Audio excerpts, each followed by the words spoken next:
We're going to start with the original example that we used on our introduction of this unit. We know that we constructed the larger square around the square made by our original segment. And we looked at the rise and the run of the original segment where we had a -3/4, and that's our slope. Now we're going to start today by looking at the squares made by the rise and the run. The square of the run is going to be a 4x4 square, and that square area is going to be 16. Then we look at the rise, and let's make a square out of that rise also.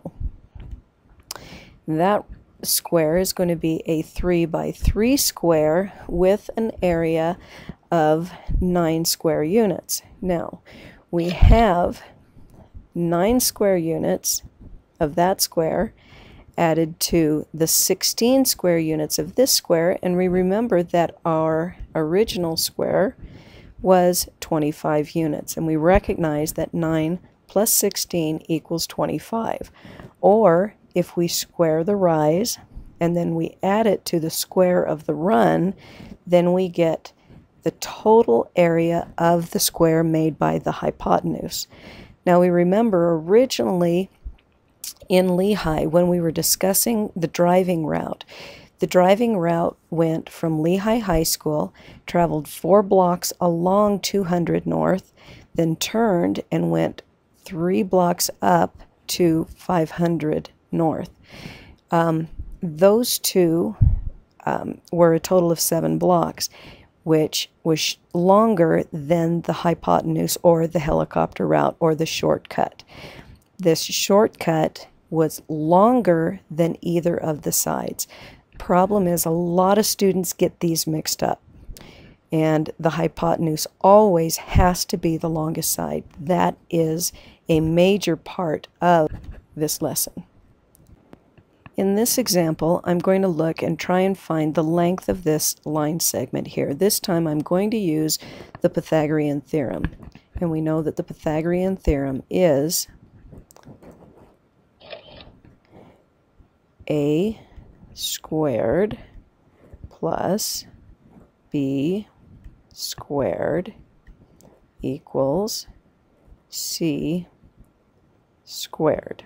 Now, if I look at this, the kids need to recognize the rise and the run. I need to make an exact right triangle. So when I draw this line, I draw my rise, and that is a rise of 2 or -2, depending how you look at it. And I draw my run. My slope is a -2 over 1, 2, 3, 4, 5. It's -2/5. This time I'm going to construct a square made out of the original run. 1, 2, 3, 4. And this square is going to be 5 by 5. And the area of this square, 5 by 5, is 25. Then I'm going to make a square of my rise. And my rise is 2, so my square will be a 2 by 2 square, or have a total area of 4. When I look at my square of the hypotenuse, now I'm going to go up 5, 1, 2, 3, 4, 5. And I'm going to go over 2. Again, that's my negative reciprocal. And when I join those lines, that will make the line that is perpendicular so I can see the square. Then I'm going to go 1, 2, 3, 4, 5 and drop 2, and I can join those. From here, all I have to do is look at my rise square, or my a squared, which is 4.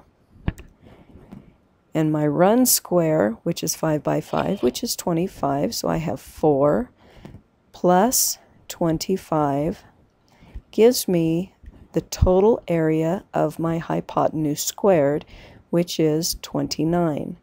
Therefore, the length of my segment is the root of that square, which is the square root of 29. This particular unit I like to call it, is it right? And the idea is, does the Pythagorean theorem always work? So if I look at this original segment right here, if I'm looking at this triangle, and I want to see if I can calculate this line segment by using the Pythagorean theorem, I would have to take this square right here, which means I've got to construct a square out of this line. So I'm going to take this here, and here, and here. Now, I just happen to know that this particular square has an area of 8. Now, I make a square of this one, and I'm, again, looking at rise and run just so I can make sure I know I'm doing it right. So I'm going to go up 4, 1, 2, 3, 4, and over 2, oh no, excuse me, over 1. Then I'm going to go over 1, 2, 3, 4, and down 1, and down 4, and connect those dots. This one has an area of 17. And this I have to be able to calculate, so I'm going to look again at the rise and run so I can make a square. And the rise is 1, the run is 1, 2, 3, 4, 5, 6. So I'm going to drop 6. 1, 2, 3, 4, 5, 6, and over 1, 1, 2, 3, 4, 5, 6, and up 1, connect the dots.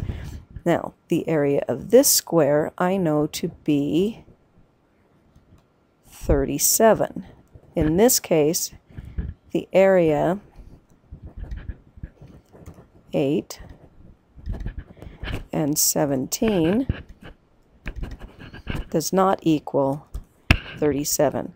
So this is a proof showing that the Pythagorean theorem does not always work. The question is, when does it work? The answer lies in the fact that before we were using the slope, we were using a right triangle. And we always have to concentrate on using right triangle whenever we apply the Pythagorean theorem.